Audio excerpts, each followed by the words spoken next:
যে কারো ফোনের কল হিস্টোরি আপনারা হাতে থাকা মোবাইল দিয়ে কিভাবে চেক করবেন, আজকের ভিডিওতে আমি আপনাদের সেটাই শিখিয়ে দিব।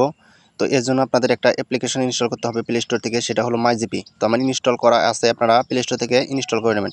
তো আপনারা এই মাইজিপিটা আপনাদের ফোনে লগ ইন করে নেবেন। তো লগ ইন করা হয়ে গেলে তারপরে আপনারা এখানে দেখতে পারবেন একটা মানুষের মাথার মতো একটা আইকন। তো আপনারা এখানে একটা টাচ করে দেবেন। তো এখানে টাচ করার পরে এখানে একটু লোডিং হবে।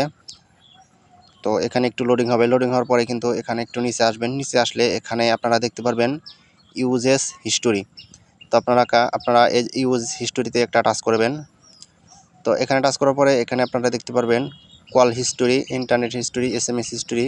তো এখানে কিন্তু সব হিস্টোরিগুলো এখানে দেখতে পারবেন। তো আমি এখানে কল হিস্টোরিটা দেখব। তো আমি কল হিস্টোরিতে একটা টাচ করব। এটাতে একটা টাচ করে দিলাম। তো এটাতে টাচ করে দেওয়ার পরে কিন্তু এখানে দেখতে পাচ্ছেন আমি কার সাথে কত মিনিট কথা বলেছি সব কিন্তু এখানে রয়েছে।